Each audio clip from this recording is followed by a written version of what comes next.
स्वागत है आप सभी का गायत्री पीजी कॉलेज सांचौर की ऑनलाइन क्लासेस में। हम लोग कल बात कर रहे थे पैरामेशियम में संयुग्मन के बारे में, कॉन्जुगेशन के बारे में। और कल के लेक्चर में इस टॉपिक के इंट्रोडक्टिव पार्ट के बारे में हम लोगों ने बात की थी। आज के लेक्चर में पैरामेशियम में जो कॉन्जुगेशन की, संयुग्मन की क्रिया होती है उसकी डिटेल स्टडी हम लोग करेंगे और समझने की कोशिश करेंगे कुछ डायग्राम की हेल्प से कि पैरामेशियम में संयुग्मन की क्रिया के समय किस प्रकार के परिवर्तन आते हैं। तो स्टार्ट करते हैं आज के टॉपिक को। थोड़ा सा कल का हम एक बार रिवीजन करेंगे क्विक। तो पहली बात कल मैंने आपको बताई थी कि पैरामेशियम में संयुग्मन ये एक प्रकार के लैंगिक प्रजनन का, सेक्सुअल रिप्रोडक्शन का एक उदाहरण है, एक एग्जाम्पल है। दूसरी बात, पैरामेशियम में कॉन्जुगेशन की क्रिया हमेशा अनफेवरेबल कंडीशंस में, यानी जब भोजन की उपलब्धता पर्याप्त नहीं है, टेम्परेचर कम है, तो ऐसी प्रतिकूल परिस्थितियों में पैरामेशियम संयुग्मन की क्रिया करता है। तीसरी बात मैंने बताई थी कि कॉन्जुगेशन क्या करता है कि पैरामेशियम कॉर्डेटम की अगर मैं बात करूं तो कॉर्डेटम प्रजाति दिन में 2 से 3 बार द्विविखंडन द्वारा जनन करती है। और जब लगातार बार बार द्विविखंडन की क्रिया होती है तो आनुवंशिक पदार्थ की स्ट्रेंथ कमजोर होने लगती है। तो बीच बीच में नियमित अंतराल पर पैरामेशियम संयुग्मन करता है और अपने आनुवंशिक पदार्थ को पुनर्संगठित, रिकंस्ट्रक्ट, रीऑर्गेनाइज करता है ताकि उसकी मजबूती, उसकी स्ट्रेंथ बनी रहे। तो कॉन्जुगेशन द्विविखंडन के बीच बीच में रेगुलर इंटरवेल पर होने वाली एक घटना है, एक क्रिया है। डायग्राम से समझने की कोशिश करते हैं आज पैरामेशियम में कॉन्जुगेशन की प्रोसेस को। तो कल मैंने बताया था कि इस क्रिया में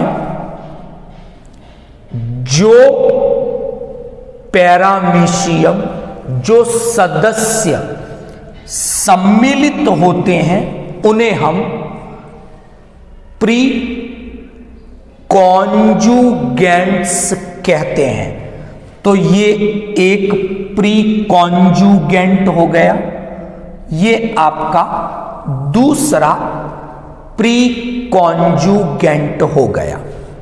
दूसरी बात, जो पैरामीशियम या जो मेंबर इस कॉन्जुगेशन की क्रिया में पार्टिसिपेट करेंगे, सम्मिलित होंगे, ये एक ही प्रजाति के हैं, यानी इनकी स्पीशीज तो सेम है लेकिन प्रभेद अलग अलग होते हैं।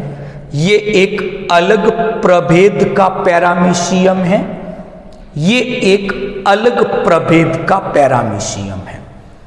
संयुग्मन अर्ली मॉर्निंग में स्टार्ट हुआ और पूरे दिन तक ये प्रोसेस चलती है। तो इन दोनों प्री कॉन्जुगेंट्स ने भोजन लेना बंद कर दिया और अपनी वेंट्रल सरफेस से, ये इसकी वेंट्रल है, ये इसकी वेंट्रल, यानी अधर सतह से ये दोनों एक दूसरे के कांटेक्ट में आते हैं। यहां तक ठीक? तो कल ऐसा लिखा भी था हमने, टेम्परेरी यूनियन है, अस्थायी रूप से ये प्रो कॉन्जुगेंट्स एक संबंध बनाते हैं।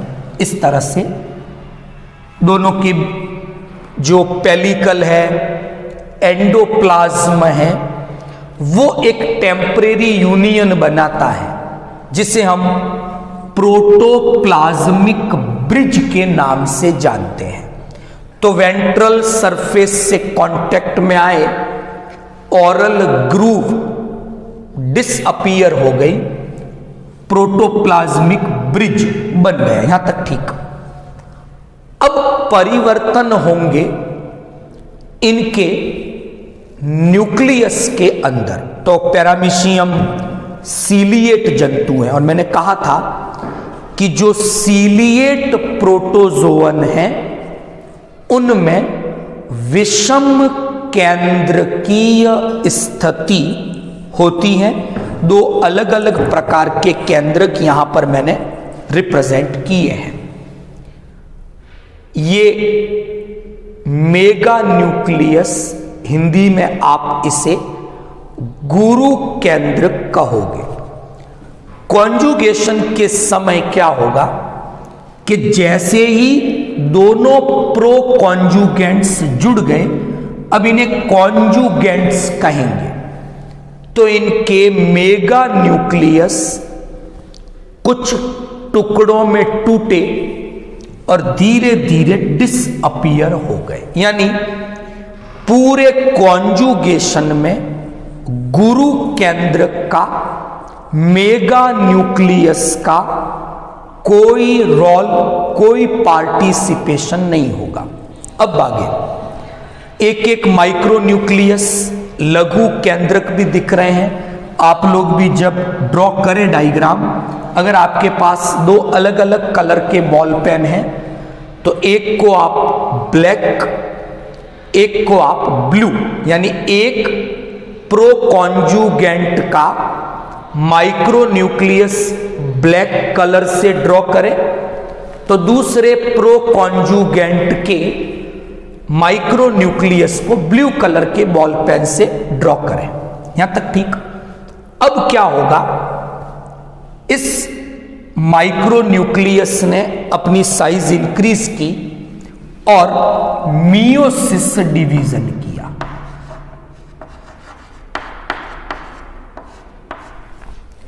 मियोसिस करते ही इन दोनों कॉन्जुगेंट्स में हम क्या देखेंगे, 4 अगुणित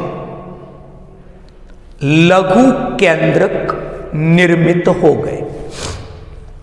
इन चारों में से क्या हुआ, 3 लघु केंद्रक तो डिसअपीयर, नष्ट हो जाएंगे। दोनों कॉन्जुगेंट्स में केवल एक एक लघु केंद्रक ही शेष या क्रियाशील रह जाएगा। तो अर्धसूत्री विभाजन से 4 लघु केंद्रक इस कॉन्जुगेंट्स में बने, 4 लघु केंद्रक इस कॉन्जुगेंट में बने। चारों अगुणित हैं क्योंकि अर्धसूत्री विभाजन से बने। 4 जो अगुणित केंद्रक बने उनमें से दोनों में 3 तो नष्ट हो जाएंगे, एक क्रियाशील केंद्रक ही बचेगा। अब ये जो क्रियाशील लघु केंद्रक जो अगुणित है बचा हुआ है, ये माइटोटिकली डिवाइड होगा समसूत्री विभाजन द्वारा। तो 2 यहां बने, 2 यहां बन गए, यहां तक ठीक। तो अब दोनों जो कॉन्जुगेंट्स हैं उनके पास 2 लघु केंद्रक मौजूद है। तो दोनों कॉन्जुगेंट्स में 2 अगुणित लघु केंद्रक मौजूद है, यहां पर भी, यहां पर भी। आप कलर का ध्यान रखें, मैंने एक को डार्क एक को लाइट बनाया है। अब क्या होगा, अगली स्टेप मैंने यहां पर रिप्रेजेंट की कि ये जो 2 लघु केंद्रक हैं एक के पास, जैसे इसके पास 2 हैं, इसके पास 2 हैं, यहां बीच में एक साइटोप्लाज्मिक ब्रिज, प्रोटोप्लाज्मिक ब्रिज बना हुआ है। एक लघु केंद्रक तो यहीं रहेगा, तो उसे आप नाम दोगे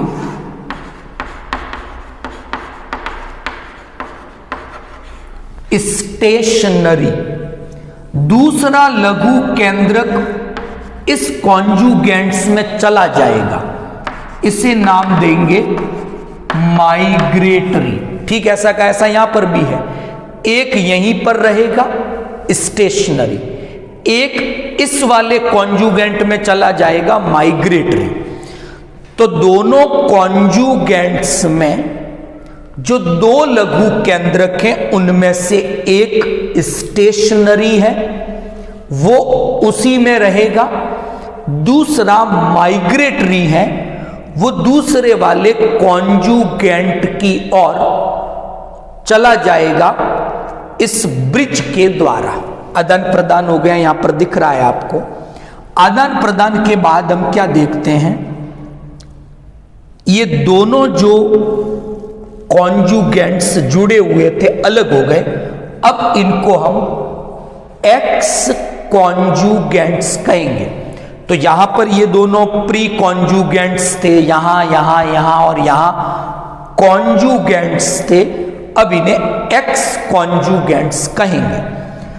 अब ये 2 एक्स कॉन्जुगेंट्स हैं, एक ए और एक बी, दोनों के पास खुद का वाला स्टेशनरी न्यूक्लियस है और दूसरे से आया हुआ माइग्रेटरी न्यूक्लियस है। इन दोनों ने फ्यूजन किया और एक 2n माइक्रो न्यूक्लियस यहां पर भी है, यहां पर भी है। यहां तक मेरे हिसाब से आपको समझ में आ गया होगा। आगे अब किसी एक कॉन्जुगेंट को लिया है, जैसा ये है वैसा ये है। तो मैंने एक कॉन्जुगेंट को लिया, इसके पास ये एक जाइगोट न्यूक्लियस है, द्विगुणित, क्योंकि एक स्टेशनरी एन था, एक माइग्रेटरी एन है, तो 2n न्यूक्लियस है। 2n न्यूक्लियस 3 बार माइटोसिस करेगा। कितनी बार माइटोसिस किया, एक बार किया 2 न्यूक्लियस बने, 2 बार किया 4 बन गए, 3 बार करते ही 8 बन जाएंगे। ये 8 न्यूक्लियस अब बन चुके इसके अंदर। इन 8 में से 4 न्यूक्लियस बड़े हो जाएंगे, गुरु केंद्रक बनाएंगे, 4 छोटे ही रहेंगे, माइक्रो न्यूक्लियस कहलाएंगे। यहां तक ठीक। अब आगे केवल द्विविखंडन की क्रिया होगी 2 बार, और जब 2 बार द्विविखंडन की क्रिया होगी तो एक एक्स कॉन्जुगेंट से 4 पैरामीशियम बनेंगे, और इस क्रिया में हमारे पास एक्स कॉन्जुगेंट्स कितने हैं, 2। तो कुल मिला के 8 पैरामीशियम कॉन्जुगेशन के एक चक्र के द्वारा निर्मित हो जाते हैं। तो एक एक्स कॉन्जुगेंट से पूछे तो 4 पैरामीशियम, पूरे कॉन्जुगेशन में कितने पैरामीशियम बनेंगे?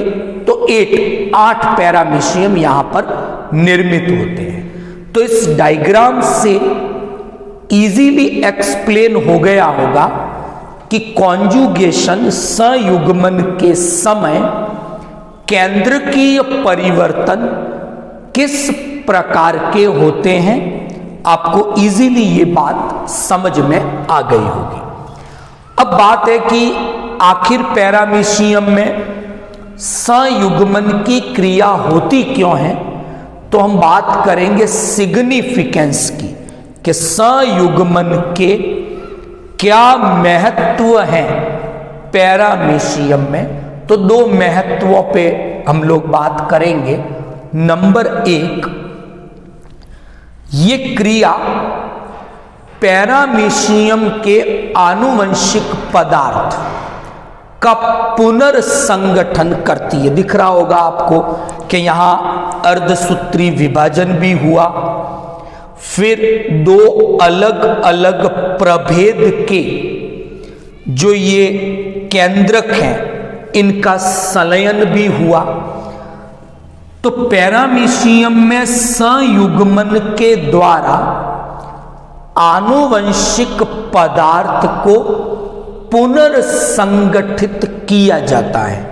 और जब बार बार द्विविखंडन होता है और उस समय आनुवंशिक पदार्थ में कमजोरी, दुर्बलता आने लगती है, तो बीच बीच में संयुग्मन द्वारा पैरामीशियम अपने आनुवंशिक पदार्थ को पुनर्संगठित करता है और उसकी जो क्षमता में कमी आई है, जो दुर्बलता आ गई है उसमें, उसे वो ठीक कर देता है और क्षमता को बढ़ा देता है। तो एक महत्व तो ये हो गया कि आनुवंशिक पदार्थ का संयुग्मन की क्रिया द्वारा पुनर्संगठन कर लिया जाता है। दूसरा महत्व कि पैरामीशियम में जो संयुग्मन है वो एक प्रकार का लैंगिक प्रजनन है, क्योंकि अर्धसूत्री विभाजन भी हो रहा है, संलयन की क्रिया भी हो रही है और 2 अलग अलग प्रभेद के पैरामीशियम भाग ले रहे हैं। तो हम क्या देखते हैं कि संयुग्मन के द्वारा पैरामीशियम में विभिन्नताएं आती हैं और नए प्रभेदों का निर्माण होता है और ये क्रिया उद्विकास में, जैव विकास में सहायक होती हैं। तो विभिन्नताएं उत्पन्न होती हैं संयुग्मन की क्रिया के द्वारा। तो ये 2 महत्व डिस्कस किए। पैरामीशियम में संयुग्मन की संपूर्ण क्रिया कुछ चित्रों की सहायता से हमने समझने की कोशिश की। तो आई होप आज का जो अपना टॉपिक था पैरामीशियम में कॉन्जुगेशन आपको इजीली समझ में आया होगा। कल एक नए लेक्चर के साथ पैरामीशियम में एम्फीमिक्सिस की एक प्रक्रिया है, वो किस प्रकार होती है, एक पैरामीशियम में साइटोगैमी की क्रिया है वो किस प्रकार होती है, उनके बारे में कल डिस्कशन करेंगे। तो आई होप आज का लेक्चर इजीली एक्सप्लेन हो गया होगा। वीडियो को लाइक और शेयर करें। आपका कोई क्वेश्चन है आप कमेंट बॉक्स में कमेंट कर सकते हैं। Thank you all of you.